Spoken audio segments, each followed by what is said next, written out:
All right, we are live. What is up, everybody? Aaron the Dog back with another Bellator 271 or Bellator breakdown this week with 274, headlined by Logan Storley and Neiman Gracie. Part two, we'll say. Part one no longer exists and probably didn't even need to mention, but either way, we're back.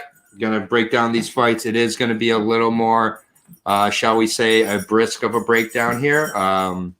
But glad to get it out here, here with Turks and others. So let's do the thing. I'm going to get right into the breakdown here. It should be a good breakdown. A lot of really good prospects, including my favorite prospect in MMA right now, and Jaylon Bates, who we'll be talking about soon. But starting at 170, not a fight I'm going to discuss for too long. It's a 1-0 fighter versus an 0-0 fighter. Orlando Mendoza is coming off of a loss in his MMA or his pro MMA debut. Got rear naked choked in the third round, I believe, by Joe McNeil. And Joe McNeil, very, very big. He was fighting at 195. Looked like he was cutting down from light heavyweight when he took on Mendoza. And McNeil actually ground and pounded him out. It wasn't a rear naked choke, but I do remember the grappling being pretty dominant or overwhelmed by Mendoza. Seems that Mendoza thinks that might have to do with the weight. He does have a few KOs on his amateur record at middleweight, and so hasn't fought at welterweight ever. This is his welterweight debut here. His pro debut is at 195. Jonathan Di Lorenzo does have a few submission wins on his record, has fought much larger as well. I just think that overall, I don't know how Mendoza is going to look in this condition. And Di Lorenzo at minus 300. I'm going to pass on that. But my pick is John Di Lorenzo in this fight, but no bet from me. So we'll move on to the next fight on the card. Next fight on the card is at 145 between you could definitely say these are salty records, and that would be, I guess, they're pretty young. So 0-1 versus 1-2. Isaac Hoka, who got knocked out by Corey Samuels. We'll be talking about him in a second. Corey Samuels was 2-2 at the time. Isaiah Hoka was a minus 700, I believe, minus 800 favorite at his fight night. At his fight time, he got knocked out in 10 seconds by the first punch that was thrown at him.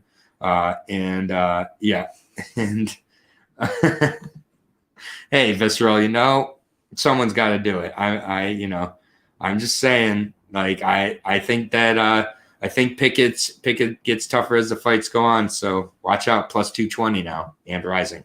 But on to the Bellator here. The big question here with Hoka is, can he take a punch? Because so far, I don't believe he can. And he was a good wrestler over at, I believe, Oklahoma State. So definitely that's where he wants to get the fight. Fought at 155. He's now fighting at 145. So again, a bigger weight cut.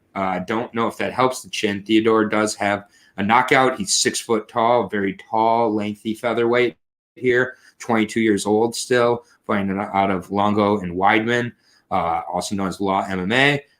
His losses are to Cody Law and Damon Wilson, two uber prospects, as a knockout and a triangle choke on his amateur record.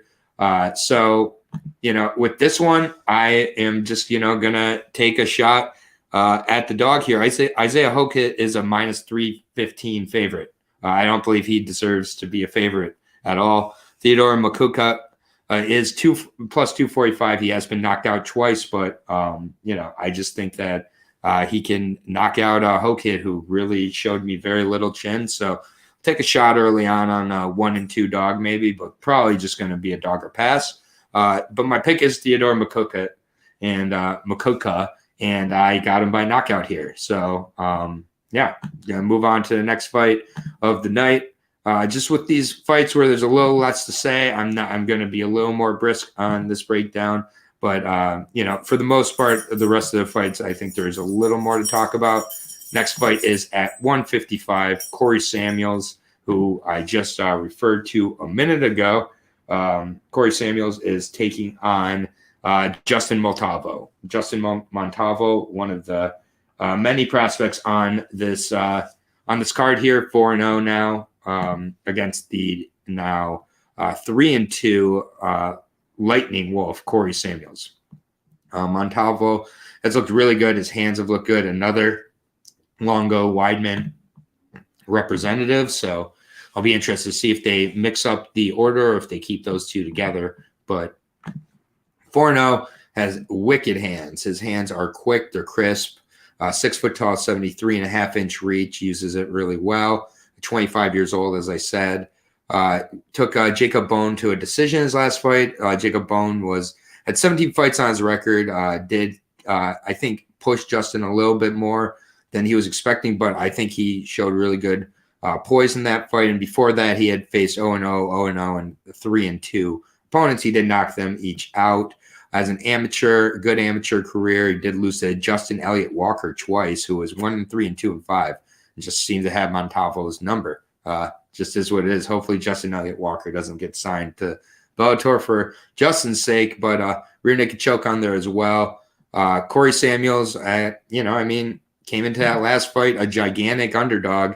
One of those fights that I kind of just looked and didn't look too far into. 2-fight win streak now for him though.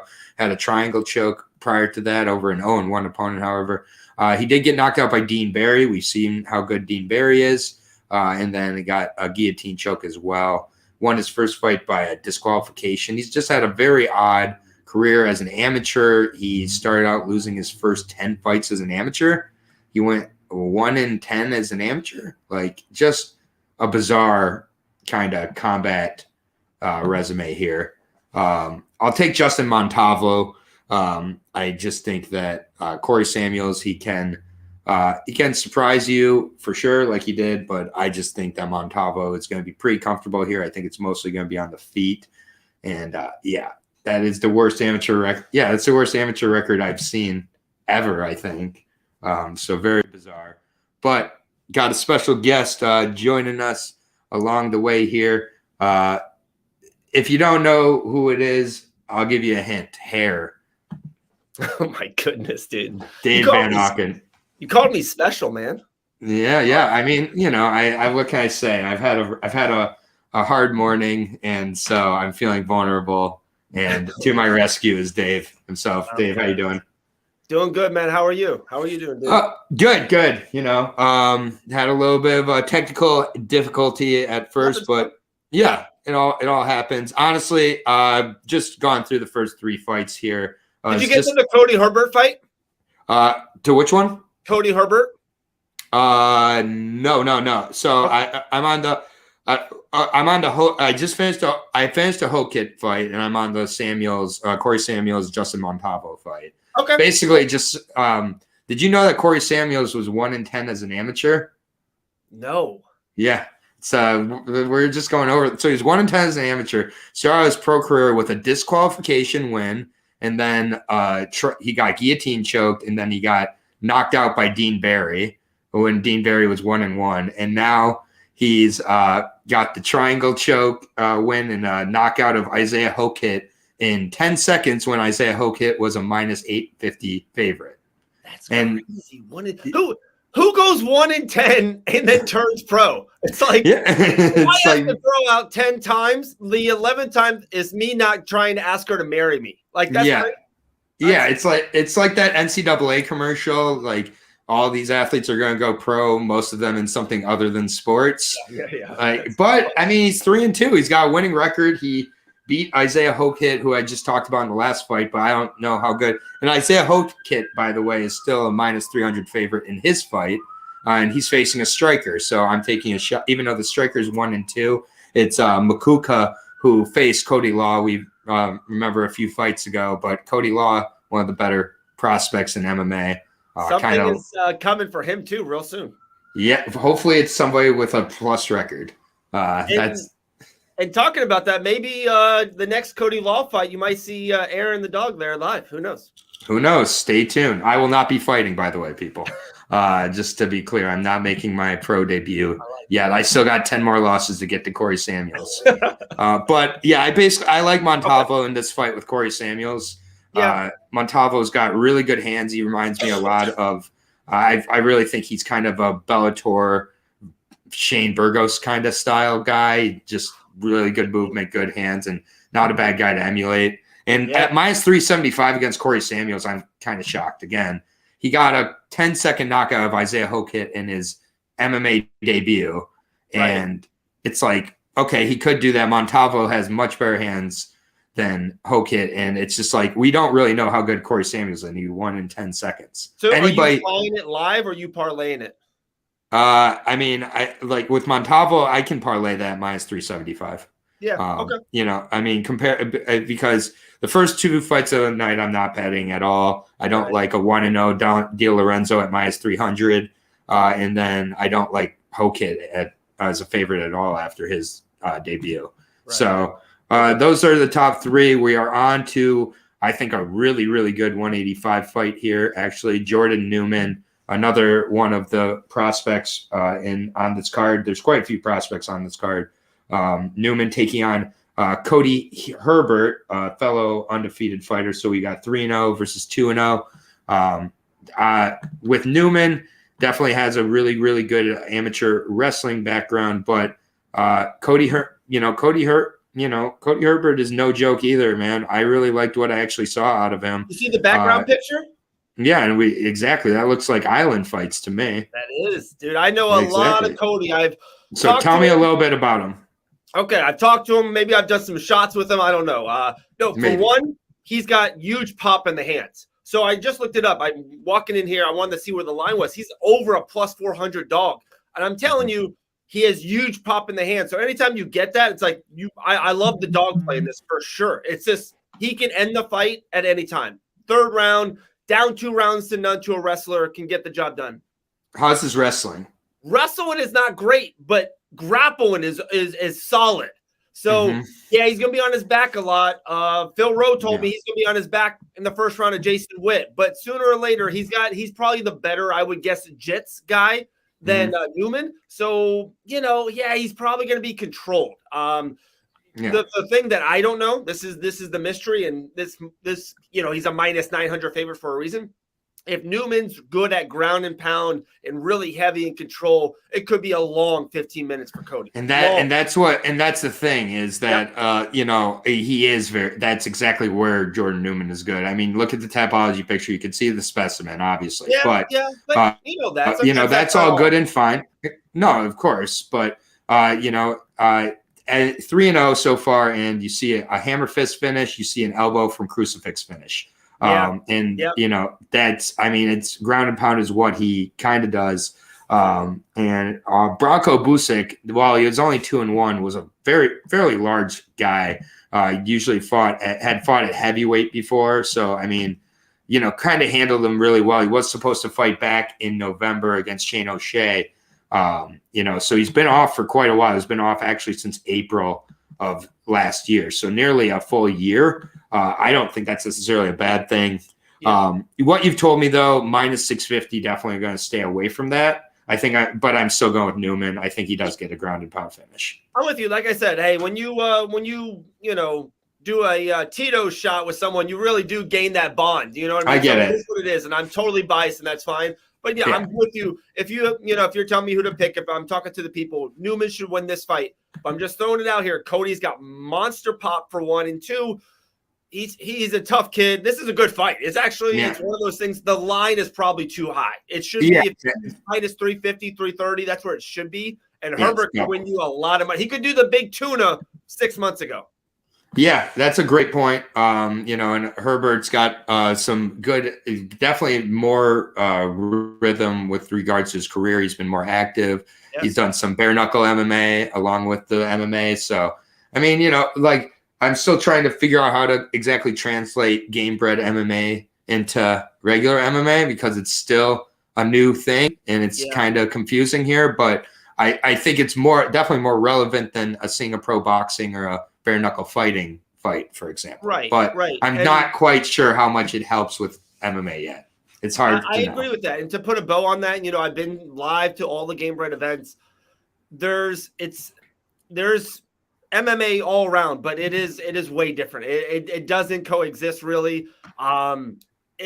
as soon as someone gets touched, when a mixed martial artist gets touched bare knuckles, they go straight grapple. It's almost we're seeing a submission underground with maybe a boxing at the beginning of the fight. There's been more submissions, or it's really quick knockouts because they don't know how to handle it. They've never done it before. And it's a different feel and a different sensation. Yeah, I mean, it's just like how bare knuckle boxing doesn't translate to boxing at all. Like they're totally different, like with regards. And then Visceral asking, what's Dave's show called? There's many Dave's shows, but go ahead and tell people where you can sell. Dude.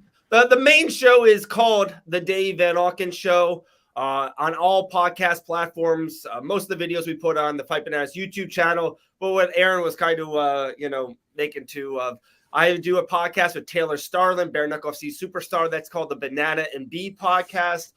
We got a couple more stuff in the works, but wouldn't it be cool one day that all these podcasts were under one roof? So just stick with us. Like a fight network or something. Wow. Stick with us, guys. What a country. What a country. But we're going to get to the next fight here. This is a very good fight at 125. Not a very good fight, but it's an interesting fight. I know that may be mean. But Deanna Bennett versus Justine Kish. I really don't rate Justine Kish all that highly at this point. I'll be honest. She's very, very damaged goods. She's got a lot of injuries. She's older. She's looking stiffer to me. And, I kind of feel like the opposite of Deanna Bennett lately. I really liked what I've seen out of her, especially her last fight against Alejandra Lara, where she really kind of just grinded her and just overwhelmed her with the grappling here. And, I think a lot of people had written off Deanna Bennett at this point at 37. And I get it. Justine Kish is 33. She's younger, but I honestly think their bodies age-wise are pretty similar here. Justine Kish coming off 2 straight losses, mostly a striker, lost last in April of this year. She's now a GMO. Had a split decision with Tracy Cortez. I don't know how much of that was a split, to be honest. I remember watching that fight, and I had it fairly certain for Cortez. But either way, 4 of her last 5 are losses, and her only win is Lucy Pudilova and Ashley Yoder in her last 6. So honestly, losses to girls like Felisa Herrig, Jean Yoon Kim. I mean, Sabina Mazo choked her out. Sabina Mazo choked her out. That's bad. I just think that in this fight, it's going to be kind of a grind fest. It's going to be who can have it fight at their range. I think Deanna Bennett's able to crowd her, get her to the ground, and win 2 or 3 rounds at least. So I really do like Deanna Bennett in this spot. That Alejandra Lara fight was really impressive. I think that Visceral's asking if she missed weight for that fight, and she actually did miss weight for that fight. So maybe that's why she looked impressive. So she missed weight by 4 pounds. So good point there from Visceral. It's not one I'm super confident on, but I'm going to lean towards the dog and Deanna Bennett. All right. Plus 105. Yeah, plus 105. First disagreement. I like Justine in this one. It was funny that they went there on the weight. She's got to make weight. Like, you can't miss weight 2 times in a row. 1, the organization could 1, X you, or 2, just kind of tell her to move up 10. So she can't miss weight, and I think she might be sucked out. I agree. Those 4 pounds, anyone that's watching the show knows those are the worst 4 pounds. That's why she probably had 4 pounds is a lot for a 125 pounder too.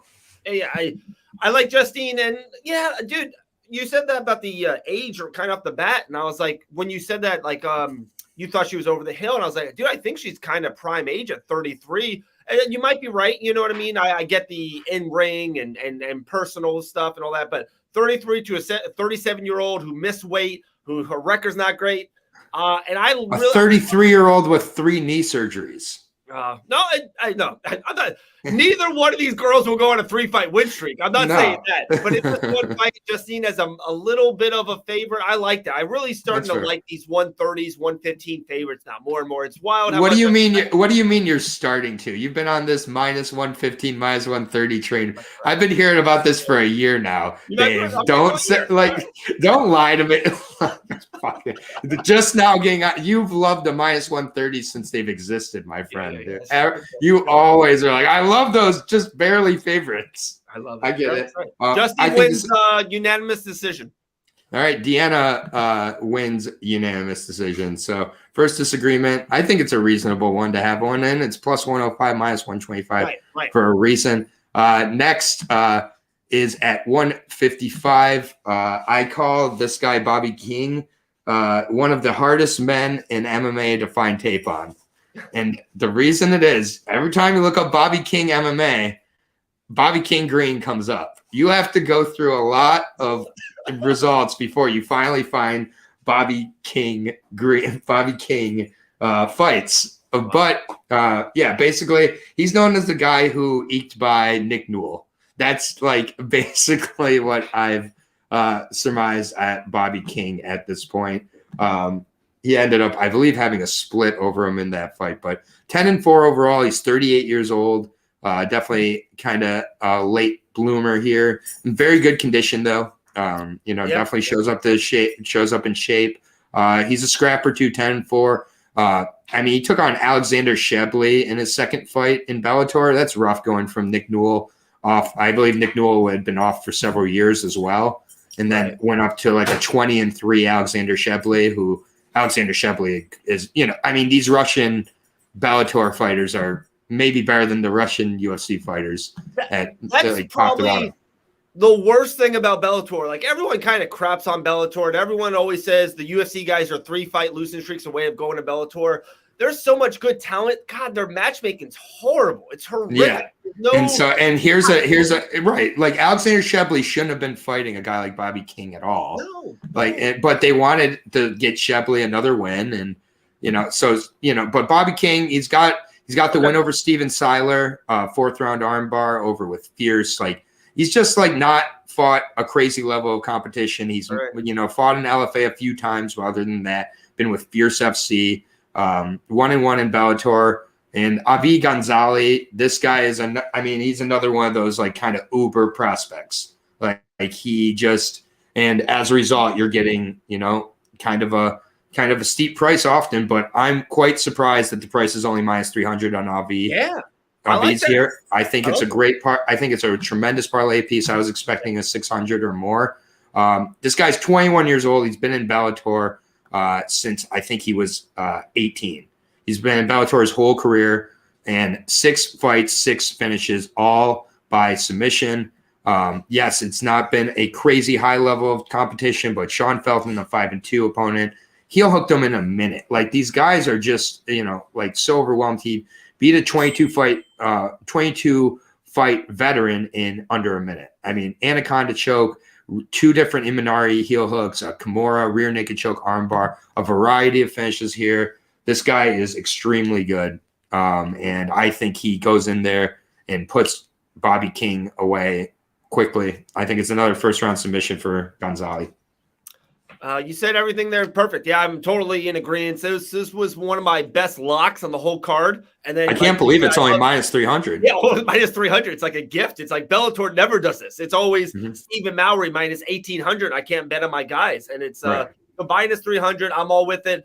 I know people are going to be – it might be one of those – hey, bet whatever you want. You feel comfortable on betting. Every number is different, but like a $3,000 to $1,000, that seems pretty nice to me. It really does. Yeah. It's like, it's just there. Like, yeah, it's there for sure. He, the thing I'll say with Bobby King is he's never been finished by submission. I just don't think he's ever faced anybody near this level of submission ability either. And he did struggle at times in the grappling with Nick Newell.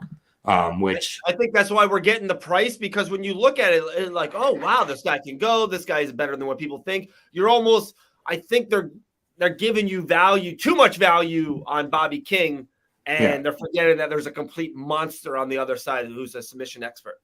Yeah, I just find it interesting that Gonzalez is the same level of a favorite as like an Isaiah Hoka. It's just like kind of, but sometimes you find value. This is why I break down all the fights and all the fight cards, because there's value laden throughout this. I'm not going to be able to get it on this next fight though, but this is my favorite prospect in MMA. I'm going to pick him till the wheels fall off. I'll be honest. It's just, unless they really ship them too fast, which so far they're not showing they're going to. It's Jaylon Bates. If you don't know, you don't listen to me talk about MMA. Jalen New Breed Bates taking on Chris Drisson now. He's coming along the right way. Bates, still only 25 years old. Extremely intelligent, very well-rounded fighter. 5'10", 73 and a half inch reach for the ATT Portland representative. He's now out in Vegas. 73 and a half inch reach to a 67 and a half inch reach of his opponent. He's going to have that reach advantage at bantamweight often. But showbiz, Chris Drisson now.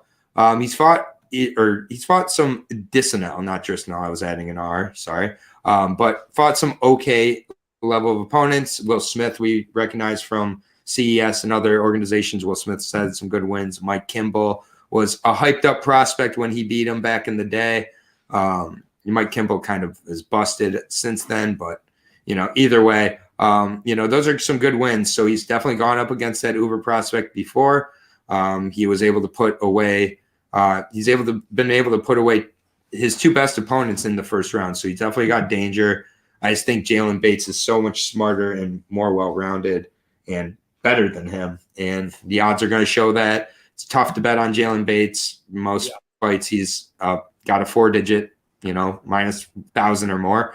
13 straight fights going back to his amateur career. Has never lost. You see a variety of finishes, arm bars, punch finishes. Had a decision in his final amateur bout, had a decision in his debut, and then modified guillotine arm bars so far has been his way of going. Jeffrey Glossner probably being the best of his opponents, though. So, again, not a huge level. I do think this is his biggest test so far. I think he's going to pass it. I think he puts away Drisson, and I think I'm going to say it's going to be his first TKO of his career. So I'll take Jalen by TKO. Okay. Everything you said, double down on Bates for sure. This is the Bennett show. So do you like I'm looking at right now. I think I like it a lot. Minus under 1.5 rounds at minus only 140. I think that makes a lot of sense because if Bates loses, he's losing inside of the first round. Right. So that's what I mean. You kind of have it. You have it double covered. If something shocking happens, you got that. Or if Bates does his thing and kind of takes care of stuff. I think we're going to win it at minus 140. I thought that would be in the threes or the high twos, and at minus 140, give me that all day. Yeah, I like that quite a bit. He is a quick worker in a lot of his grappling fights too. And then visceral. Am I breaking down Eagle? I'm going to try to break that down. No promises. Running a little short on time, but as long as I need to get a little more tape done on it. I am going to be breaking down the PFL Challenger Series at 3:00 today. With Lucky Locks, though. Best guy in the regional MMA game. So definitely tune in for that. Next fight is catchweight fight. It's a return of Brennan Ward. I haven't heard that name in 5 years.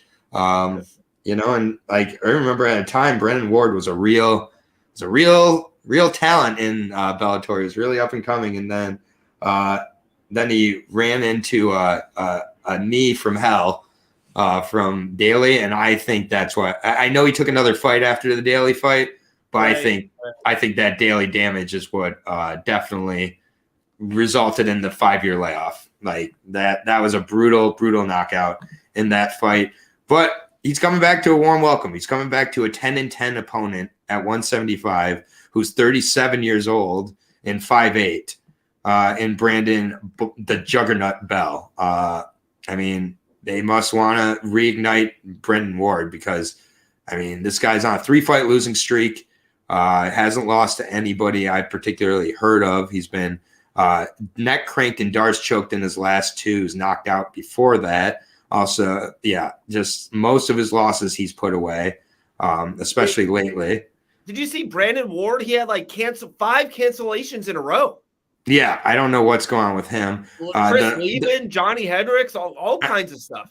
The other bizarre thing about Bell here is that he's fought Nate Maness at 155 and lost. So it's just really weird. I don't know why he's here. He's fought in HR MMA and B2 MMA or B2 fighting series for his last 5 fights. he's being brought in here to be sacrificed to Brennan Ward.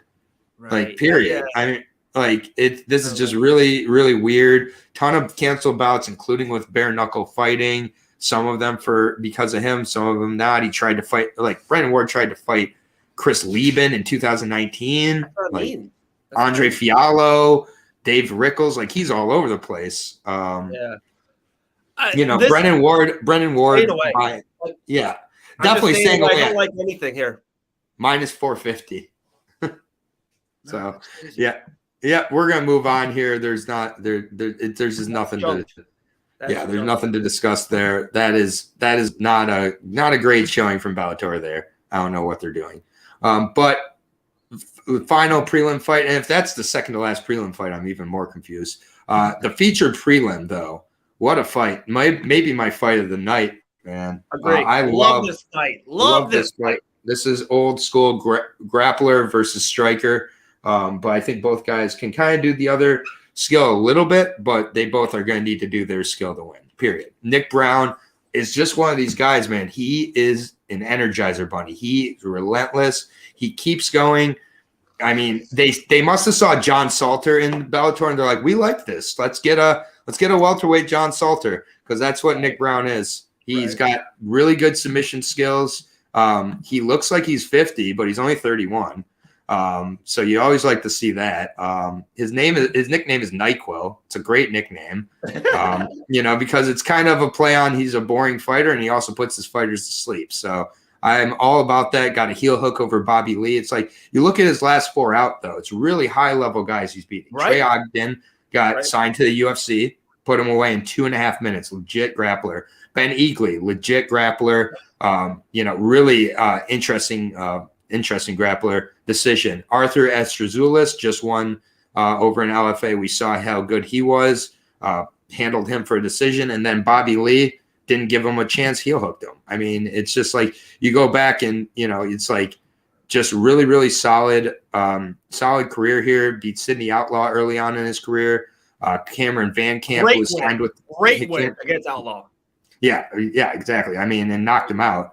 And it was actually his only knockout on his record. So a lot of decisions and, grappling here for him. And that's what he's going to have to do against Nalolo. I mean, if Nalolo's able to stand, man, he can look so good, especially if he can stand at his range and not be made uncomfortable.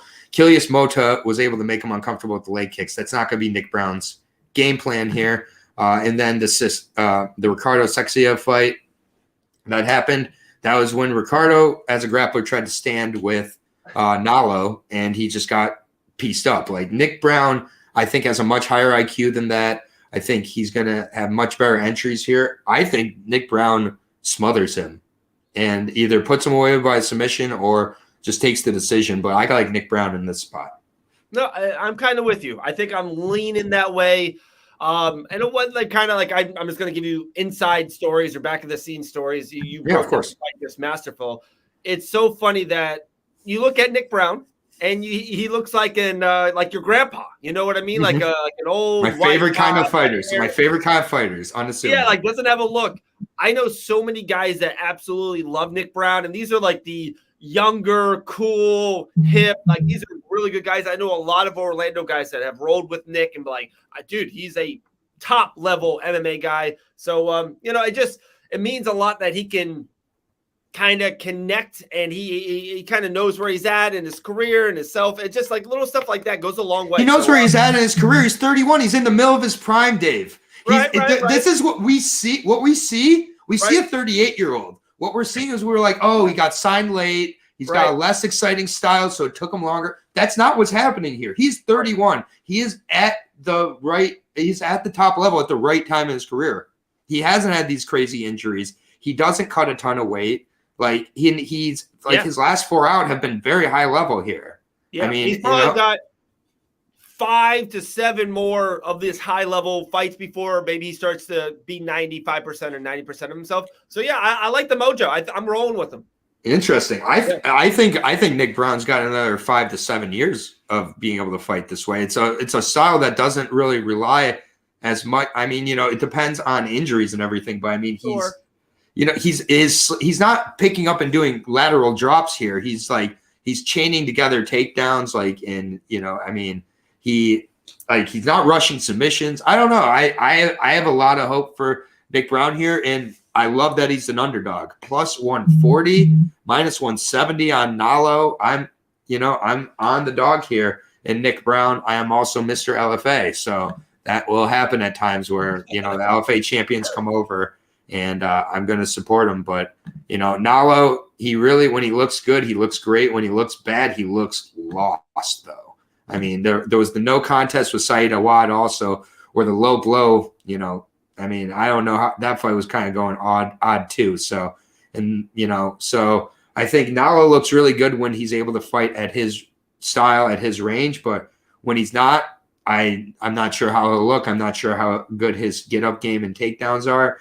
And, I mean, with a guy like Brown, I think he's going to test him here. So, really good spot for the dog there for me. I like Nick Brown. He's my favorite dog on the card. I'm riding that. I'm riding that with you. I like that. And, then we open up the main card with a legit heavyweight fight here. Davion Franklin, 4-0, four straight wins inside of Bellator, taking on Saeed Salma. Saeed Salma, last time out, beat Vitaly Minakov. I get it was a broken finger, but, I mean, he was going beat for beat with Vitaly throughout that fight. Vitaly 22-1, super legit. So, I mean, I just think, to me, in layman's terms, that's the big key in this fight. Saeed Salma, 8-2. He's had his bumps along the way against good competition, and I think he's learned from an ATT, trained with tons of good guys. Obviously knocked out Hani Marks in his last fight, but before that, Terrell Fortune, he was able to put him, down and kind of dominate him with his wrestling. He has a win over Quinton Henry, who I know you're a big fan of. So back in the day, his second fight, he beat Quinton Henry, lost to Steve Mowry in his debut. So losses to Steve Mowry and Tyrell Fortune aren't exactly going to make me lose you. Bobby Brents, he was able to knock out in the third round with Titan FC. That was a really good fight there. In the Minakov fight, I do think he was winning it before the broken finger regardless. So I think he was going to take a decision. But, I mean, with Salma, he just you kind of just watch him. He's kind of plodding, a little bit slow. Like, what is he really good at? I mean, I guess it would be his KO power, but I think that the more exciting guy in this matchup is Davion Franklin. He's just an absolute beast. He's 4-0. That's what worries me, is he's only 4-0. He's at Jackson Winklejohn, which I'm not sure what that means at this point either. But I mean, you look and it's like he beat I think Everett Cummings is the worst 15-0 fighter of all time. I was shocked and awed when I saw that guy was 15-0. And when you look into Everett Cummings' record, that is how you pad a record. So yes, he's coming off a win over a 15-0 guy. That guy might as well have been 2-0. Seriously, he's beat maybe two legit fighters. And he just looks so bad in there. 21-second knockout. The fight that, particularly worries me is the Ross Hilton fight.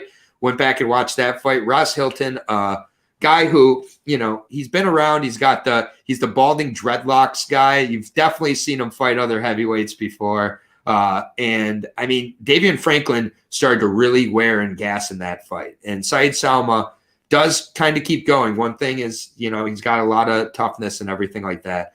I've been back and forth on this fight. It's very, very closely lined, and I am going to edge with Davion Franklin, but I am worried, very worried in this fight just because, I mean, J.W. Kaiser, Tyler King, these aren't really great levels here, and Saeed Salma is, kind of maybe one step away from being at the top level in the Bellator heavyweight division, and I'm not sure if Davion Franklin's that good, but I'm going to take the shot on the dog, Davion Franklin. I got Saeed at minus 170, right? Aaron, you have Venmo or Cash App? Oh, I got them all. I run a business. All right. Yeah. Aaron the dog guy. There you go. Dude, great breakdown. I am willing. I thought you were going back and forth, so I was hoping that you would go more the other way, but I will take Franklin and not give you any juice at all. I will take all that risk. And if you want, I'll do $100 straight bet. No. I have to take Salma? Huh? I have to take Salma? Yeah. No, I already took Franklin.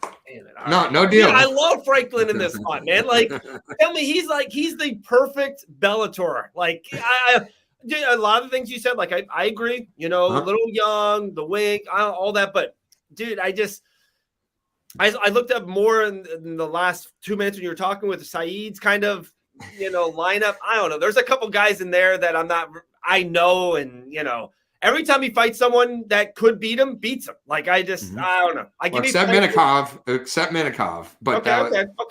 Minikov is a very, very good win. It was a couple years ago at least. Maybe you don't seem to be a big Vitaly fan though. No, it's Bellator. What they do a really great job on Vanderford and Rasta and Law and Franklin. Outlaw, they usually get these guys who are younger with his O in the background. AJ McKee Jr. Yeah, there you go. So I think Franklin, they know something, and they know the matchup. They know that Saeed doesn't want to get a hit. Whatever, they know something, and I don't like Franklin. I love Franklin as an underdog. He should be your foxhole, dig a hole underdog of the card. I like him better more than Nick Brown.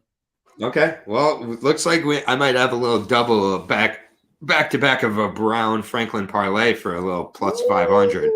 So I don't get to do the double dog parlay too often. Like I really don't. It really takes a lot of belief to do that, and I think that's one I'm willing to put down though. Nick Brown and Franklin, I definitely think those guys both can take this one. Yeah, I got Franklin getting a finish. UFC getting experience. I got finished even within the first round and a half. I think it's that quick. I think he's that explosive. It is the cardio worry. That is the worry. Sure. And Saeed Salma, even though he kind of looks flabby, he's one of these like flabby cardio heavyweights where it's like he doesn't get tired. Right. Like, it's just and I mean that Ross Hilton fight. If you go back and watch that one will make you a little nervous. Because but that was the second fight of his career. The division that I don't mind suspect cardio is heavyweight. Of course I would rather him be Cain Velasquez. Like, come on, like we will go that. But like, if one division that's your weakness, power, strength, twitch muscle. Like this, I don't know. Franklin's going to win. Franklin's going to knock him out. Yeah, and I mean, again, like I think this should be, I think this should be a really good fight. But yeah, I know we both got to run, Aaron. So I know you want to keep rolling. My bet on that. Oh yeah. No worries. The last three fights honestly aren't going to require too much, and at this point, it's all good. It was a crazy morning. I'd rather get good results than rush through it. So it's all good. I'm able to adjust here, but. Third fight from the top. I'm rushing it here. Georgie Karikian taking on Adam the Bomb Piccoletti at 155. Really good fight. Piccoletti, to me, is one of the more underrated, underappreciated guys in Bellator. Just because he's kind of taking kind of a murderer's row, so he's taken some losses in Bellator. But I love Georgie Karikian. I don't like Georgie at 155. I don't like Georgie approaching 37 years old and approaching 42 fights, 43rd fight coming into this one. So it's 16 fights against 43. So, I mean, that's nearly triple the experience. But Piccoletti's still really well-rounded, good experience, 33 years old, so still in his prime, more so than I would say Georgie. He had a split decision, lost to Sydney Outlaws last time out, split decision, lost to Benson Henderson. Both those fights were legit close and really could have went either way. The other two losses coming to the Dave Rickles loss is not great at all. I just will be honest. Gochi Yamuchi, I understand completely. Brandon Gritz, has a win over. I mean, he's just been in Bellator for a long, long time. He's been in Bellator since 2015. The Mario Sota finish is a great one where he's squeezing the blood off Sota's head. Just really, really good, powerful grappler, a powerful wrestler. Has a decent level of competition he's beaten. I just think that based on how Georgie looked against the grappling of in his last fight at 155, I just am not sure if he's a 155er. It's Saul Rogers. It was who Saul Rogers is kind of dominating the grappling in that fight. I get it. He has the split over Logan or Bryce Logan. Everybody has a split over Bryce Logan. Kiefer Crosby, not really that well-rounded of a fighter, but put him away. I just think that he's going to have trouble in this fight. I think for Georgie, he's going to have to rely on the stand-up quite a bit. And I think Adam can, kind of hold his own there too. I would think that, this fight I'm back and forth on a little bit because, well, not back and forth on. I'm on Adam Piccoletti. I really am. But the odds are out of line. I won't be betting it. Minus 300 approaching minus 300 is just too much for a guy like Piccoletti. Oh, I'm so happy. This is a great spot. We had two great comments, one by Vis and one by UFC Betting Experience. Great spot. Okay. What would you guys rather have? Would you rather have a ticket at plus 240, but you're going to throw it away because he's going to lose? Or would you rather have a ticket at minus 300? One, you can even parlay with one of the underdogs, or you can minus 300 with another minus 300 that we talked about earlier in the show. Yep. Or just bet the 300. I think sometimes underrated is a $300 ticket to win $100. Like that $100 still cashes. It's still profit. Yeah, at the end of the day, it's profit. Yeah, maybe it's it might be a tiny steep, but I almost think the books are doing it. They're literally doing it what you want. They're like, wow, minus 300 is too much. Let me put $100 on the other guy, and he's going to lose. He's going to lose this fight. He's over he's over the hill. Yeah, exactly. You got one guy going like this, one guy going at this. They're meeting at the perfect time for Adam. I like Adam a lot here. Like the book wants you to bet the underdog at plus 240. That's what they want. Because you go through, you see a spotty record with Piccoletti. You see him coming off of a loss. Yeah. You're like, why is he minus 300? He lost to Sidney Outlaw. It's like Sidney Outlaw's okay. But yeah, exactly. The books want your plus 240. That's what they want. They want you to bet 100. I'm telling you. Cue Admiral Akbar. It's a trap. That's a Star Wars reference for all you non-geeks out there. But that was unreal. That was the jump off. I haven't watched any of that, honestly. I'm not a Star Wars guy, honestly. Me either. I'm not a Star Wars guy, but the kids love it. Disney Plus. Well, of course, yeah. I don't have 7 kids at home like you. But or is it 8 now? I lose track. There's just so many of them. This is why Dave is so desperate to win bets. But moving on to the co-main event here, Andre Korshkov taking on Chance Rencounter. Sure, why not? Chance Rencounter returns to the bigger organization. I liked Chance when he first joined with the UFC. I thought he was exciting. He kind of had an interesting style. He's a Native American. He's tough. He's scrappy. And everything like that.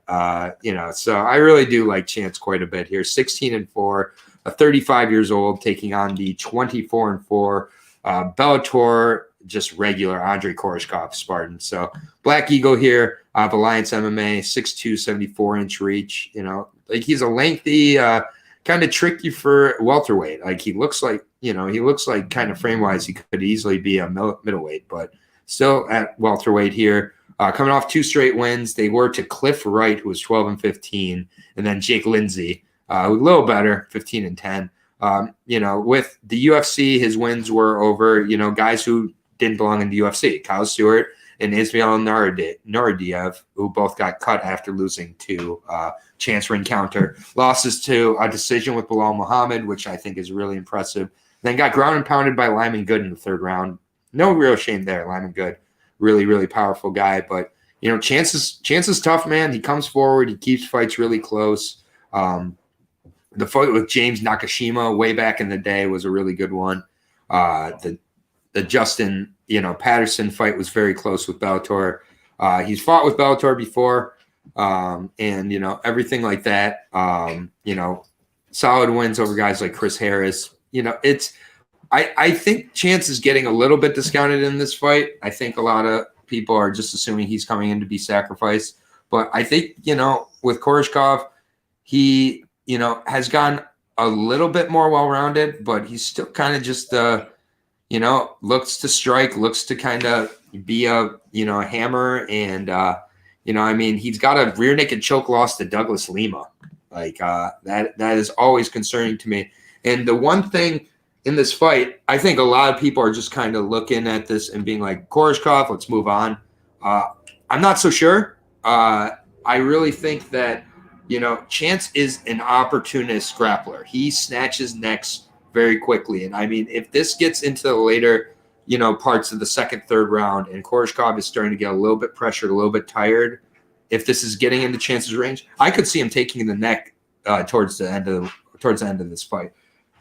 For me, it's a dog or pass spot here at this price. I don't think that Korshkov should be a minus 325. I know we've talked about a lot of worthy minus 300s on this card, and maybe you're going to disagree, and that's all good if you do.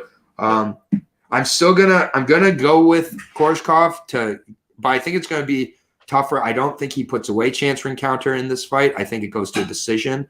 And again, I could see a spot where Chance drops the first 2 rounds and gets a rear naked choke in the third. I don't think they're bad losses at all. But I just don't think Chance for encounter is like god awful, like trash, either. Right. Like I really don't.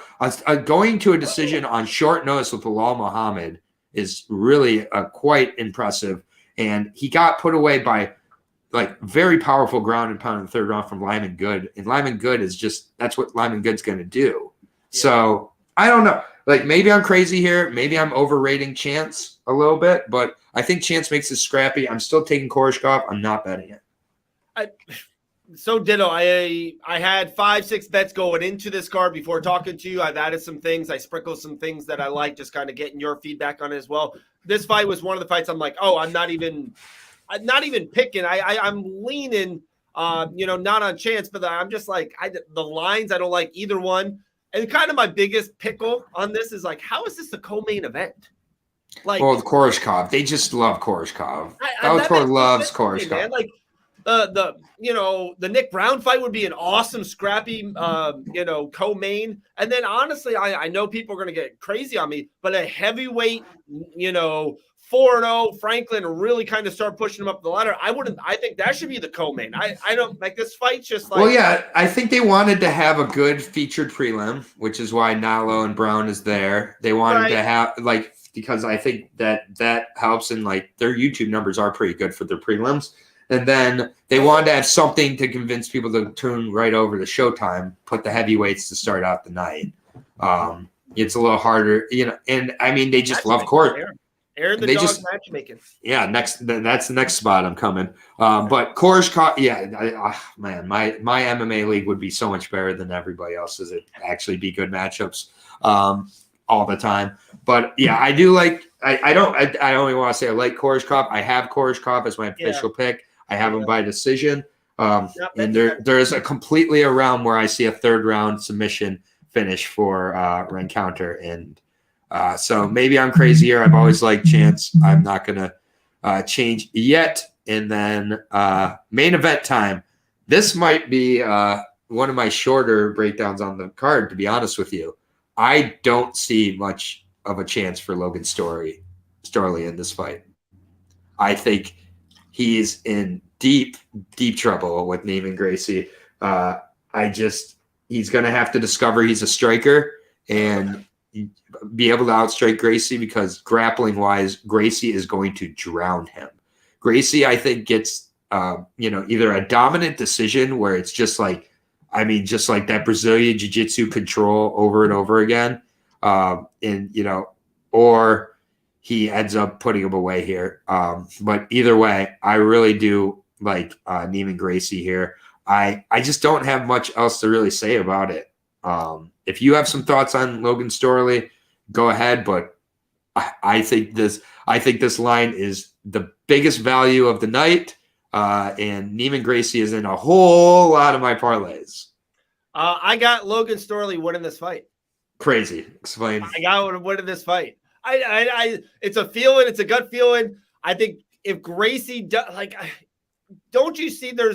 I think Logan has 4 ways of winning this fight. Okay, what are those? Just control. He can definitely be on top. He can definitely grapple, control. You don't think he can get a ground and pound win? I don't see don't see the ground and pound win, and Amosov fight is the most misleading split decision ever, by the way. So, and then he led. It was the next fight against a guy in Dante Shiro that just kind of lets me know. Like Dante Shiro was trash coming into that fight, super short notice, and gave Storley everything he could take in that fight. Neiman Gracie has underrated stand-up. I think Neiman Gracie has the better stand-up of these guys. No, he doesn't have a better stand-up than Logan. I think he does. I think he can beat. I think Gracie beats him on the feet and kills him on the ground. I think grappling-wise, Storley is going to be hesitant to wrestle, and so he's going to be relying on that stand-up. Right. I think Storley thinks that he's got the better stand-up. I honestly don't. I think Gracie is better just about everywhere. I truly do. So I'm surprised this is a disagreement here. But hey, funny, it happens. He's minus 170-ish, 160 minus 155. I got him at. Okay. Yeah. I just think I find those odds quite shocking. And maybe I'm getting trapped. That Dante Shiro fight, man. Dante Shiro is not good. He is not good. And I get it with short notice, but Gracie's still only 33 years old. He's got a significant height and reach advantage here. And I think that the way he looked against Mark Lemminger was really impressive too. Another wrestler, and he, showed the stand-up there too. Jason Jackson, I think, fights such a different, more higher pace and different style. I really, it's like you look at the losses for Neiman, it's Jason Jackson and Rory McDonald. Like, I'm not sure. I think Storley reached his height, which was getting that shot at the title against Amosov. And I think that's about where he gets to, is the shot to get the shot. I don't think he's a title contender at any point in his career. And I think he's pretty one dimensional. Man, I'm on his Instagram right now. He's looking good. Oh, good. I'm glad. He's looking good. And I've never talked about how good Neiman Gracie's bodies look. That's great. I'm not in the bodybuilding business. I'm in the fight business. One of us after the show will look absolutely genius, yes, and one will look bad. It's like I said, sometimes I can give you 8 decisions and 8 reasons and 8 facts. This is a total Dave gut feeling. Yeah. The momentum, the gym. I think this is uber important for his career. If he ever wants to fight for a championship ever again, he needs to win this fight. I like Logan. And Logan is at Sanford MMA. That's probably one of the best camps for a wrestler trying to develop their stand-up anywhere, because the thing I like about Sanford is they don't try to change the wrestler to not be a wrestler. They just try to add the striking to the wrestling. We've seen, and so, but I'm just not sure if Storley has that in him, man, still, regardless. So, we got to disagree. I was just not ready for that disagreement. Gracie is on a ton of my parlays, minus 175. I'm sorry for that. Hey, well, one of us will be apologizing to the other. I'll definitely allow that at even money. Or I'll even give you the odds on this one. I'll take minus 150 on Gracie for 100. All right, you want to do that? So let's do. So if Gracie wins, it's 150 to 100. Yep. Yeah. Okay. I'm in. Perfect. All right. Cool. Deal. All right. Aaron the Dog, guys. The Venmo. Yeah, we just made a first ever $100 bet on Aaron the Dog MMA channel, dude. Next one's for a G. So get ready, because I don't take mercy even on those with 10 children. But my next $1,000 bet is on Jillian the Savage Robertson defeating King Casey O'Neill. Oh boy! Shots fired. Yeah, I'm just gonna stay out of that for now. The Savage. I just need Jillian. I just need Jillian to get another fight. That's all. But in the mean fight, I think it's happening soon, and I think I have an idea of who it's going to be. So but that's what we call a tease. But that's gonna do it for the first of 2 breakdowns today. I appreciate you, Dave, popping on, man. It's always easy to talk MMA with you. And, one of us is going to look really smart after the main event, and the other one's going to look a little poorer and a little dumber. I'll send you my Venmo. Yeah, don't worry. I know how to find it. But Visceral, appreciate you. as always, Visceral MMA is a legend. He's always checking out these podcasts and these streams. Really appreciate many Boston comments and whoever else is stopping by. Really appreciate you guys joining me for this early morning or morning now, since my morning got kind of away from me. It's now almost 11, but be good. Be back in 4 hours with my PFL Challenger week 1 breakdown with Lucky Locks. It's the light heavyweights this week, and we are this is the only channel doing a PFL Challenger breakdown as of now. And so I'm telling you, Aaron the Dog MMA. Yeah, there we go. You're gonna learn how to point eventually on here. Aaron the Dog MMA. Yeah, wherever it is. And then also definitely subscribe to Dave Van Auken's show. Subscribe to the Banana and the Bee podcast, which still has less subscribers than this channel. That is blasphemy. I don't understand how algorithms work at all. So, but this channel is awesome, dude. It's one of my go-to YouTube channels every day. I appreciate it, man. We're gonna keep grinding, and I'll see you guys all in about 4 hours for the PFL Challenger. But take care, peace. I love being left alone at the end of it. He pulled he pulled that see ya, and he couldn't even close out. But either way. Have a good one, guys. Enjoy the rest of your Wednesday, and I'll see you in 4 hours for the PFL Challenger Series.